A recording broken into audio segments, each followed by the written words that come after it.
Hello everyone. आज की class में हम सीटेट पेपर 2 का एसएसटी का पेपर सॉल्व करेंगे।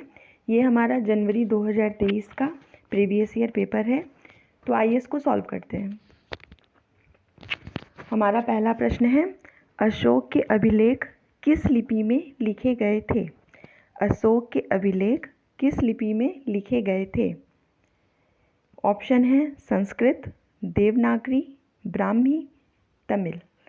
तो इसका राइट ऑप्शन होगा ब्राह्मी। अशोक के जो अभिलेख थे उस लिपि को ब्राह्मी लिपि में लिखे गए थे। और अशोक के अधिकांश जो शिलालेख थे वो प्राकृतिक भाषा और ब्राह्मी लिपि में लिखे गए थे। तो यहाँ पे ऑप्शन हमारा ब्राह्मी दिया हुआ है, तो हम ब्राह्मी ऑप्शन सेलेक्ट करेंगे। नेक्स्ट, 5वीं एवं 6वीं शताब्दी वर्तमान के तमिलनाडु के बड़े स्तर पर खेती करने के लिए आवश्यक था कि 5वीं एवं 6वीं शताब्दी वर्तमान के तमिलनाडु के बड़े स्तर पर खेती करने के लिए यह आवश्यक था कि सिंचाई के लिए तटबंधों का निर्माण हो, भूमि का वन रोपण किया जाए, घास स्थलों को हटाया जाए या अधिकारियों को करों का भुगतान किया जाए। तो हमारा इसमें राइट आंसर होगा सिंचाई के लिए तटबंधों का निर्माण हो। तो इसमें जो तमिलनाडु के अन्य भागों में कृषि का विकास पहले ही हो गया था, लेकिन 5वीं एवं 6वीं शताब्दी में इस क्षेत्र में बड़े पैमाने पर खेती शुरू कर दिया गया और सिंचाई के लिए तटबंधों का निर्माण किया गया। नेक्स्ट क्वेश्चन, निम्नलिखित में से कौन सा विकल्प मृतकों को उनके सामान के साथ दफनाए जाने के कारण की सबसे अच्छी व्याख्या करता है? निम्नलिखित में से कौन सा जो विकल्प है वो मृत लोगों को, जो मृत्यु हो जाते थे, जो मर जाते थे, उन लोगों को उनके सामान के साथ दफनाए जाने के कौन से ऐसी व्याख्या है जो इन कारणों को संदर्भित करती है? तो हमारा ऑप्शन है मृत्यु के बाद भी जीवन में लोगों का विश्वास था। दूसरा, परिवार के सदस्यों को मृतक के सामान की आवश्यकता नहीं थी। तीसरा, मृतक के सामान का उपयोग करना अशुभ माना जाता था। चौथा, मृतक की स्थिति और धन को ध्यान दिखाने के लिए ऐसा किया जाता था। मतलब जो पहले उस समय जो लोग मर जाते थे उनको दफनाने के साथ साथ उनके जो सामान, जो वो बहुत चीज़ों को पसंद करते थे, जो उनकी प्रिय वस्तु होती थी, उनको भी उस व्यक्ति के साथ दफना दिया जाता था। तो बताना है कि इसमें से कौन सा ऐसा ऑप्शन है जो इस बात की व्याख्या करता है कि क्यों दफनाते थे। तो इसका राइट ऑप्शन होगा हमारा पहला इसका राइट ऑप्शन होगा। क्यों? क्योंकि मृतक को दफनाने के सामान जैसे उपकरण, जैसे कोई गहना हो गया, मिट्टी के बर्तन हो गए, ये सब दफना दिया जाता था। क्योंकि मानव भावी जीवन में विश्वास करता था। प्रारंभिक समय में जो मानव था वो भावी जीवन में विश्वास करता था। उनका यह विश्वास था कि जो कब्र है उसमें मौजूद जो निजी संपत्ति के साथ ही जो मृतक है उसे उसके सामान के साथ दफना देना चाहिए, जिससे उसका जीवन सुगम होगा। तो ये हो गया हमारा ऑप्शन। ए, बी और सी कथनों को देखें और सही उत्तर का चयन करें। पहला, लघु चित्र छोटे आकार के चित्र होते हैं। दूसरा, लघु चित्र आमतौर पर वाटर कलर से कपड़े या कागज पर चिन्हित किए जाते हैं। और सी, प्राचीनतम लघु चित्र ताड़ के पत्तों अथवा लकड़ी पर चित्रित किए जाते हैं। तो बताना है कि कौन सा इसमें ऑप्शन सही है। तो इसमें ऑप्शन होगा पहला ऑप्शन हमारा सही है। ए, बी, सी तीनों सही है, तीनों चीज़ें सही हैं। लघु चित्र छोटे आकार के चित्र होते हैं जिन्हें लघु चित्र बोला जाता था। लघु चित्र जो होते थे वो आमतौर पर वाटर कलर से कपड़े या कागज पर चिन्हित किए जाते थे। और प्राचीनतम लघु चित्र ताड़ के पत्तों अथवा लकड़ी पर चित्रित किए जाते थे। तो ये तीनों ही ऑप्शन हमारे। अगला क्वेश्चन है हमारा, गुरु नानक द्वारा बनाए गए शुरुआती पवित्र स्थान को किस नाम से जाना जाता था? गुरु नानक द्वारा बनाए गए शुरुआती पवित्र स्थान को किस नाम से जाना जाता था? पहला विजक, दूसरा खालसा, तीसरा लंगर, चौथा धर्मशाल। तो इसका राइट ऑप्शन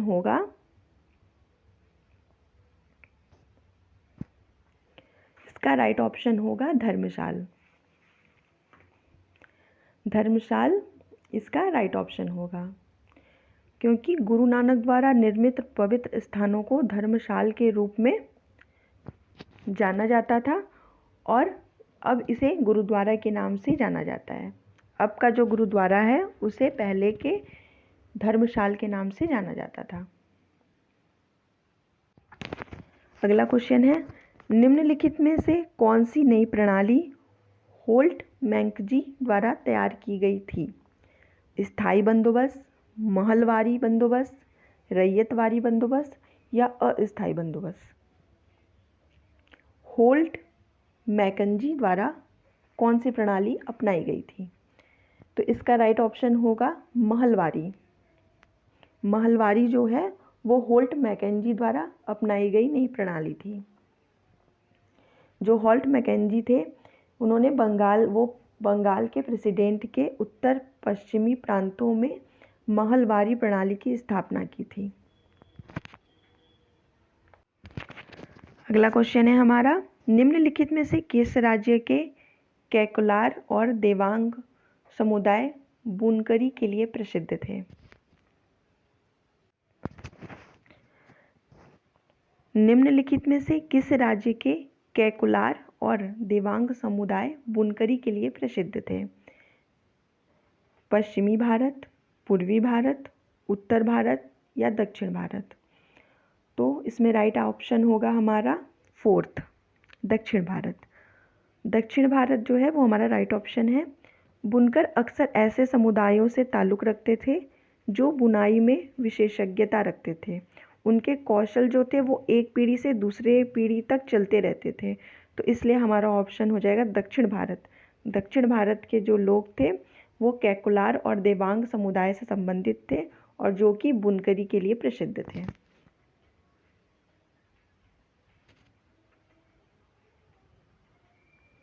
अगला क्वेश्चन है हमारा, इनमें से कौन सा शब्द सूफीवाद से जुड़ा है?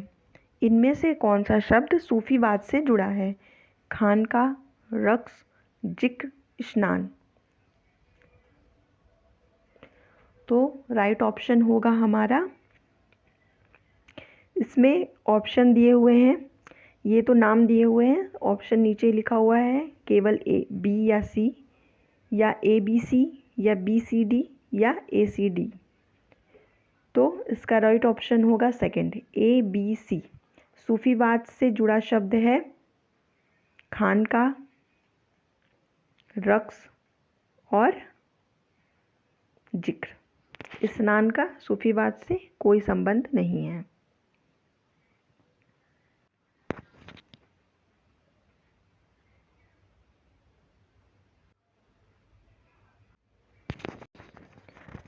नेक्स्ट, किसने काश्तकार की चाबुक नामक पुस्तक लिखी?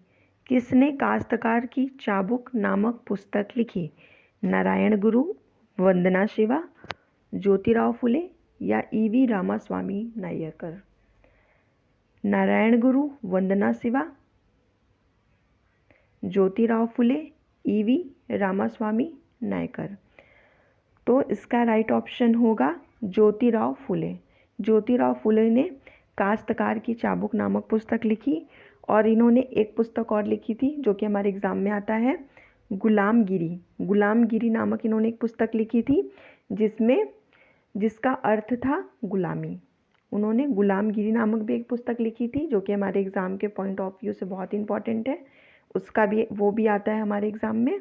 और एक काश्तकार की चाबुक नामक पुस्तक भी, ये दोनों जिन्होंने लिखा है ज्योतिराव फुले द्वारा लिखा गया है।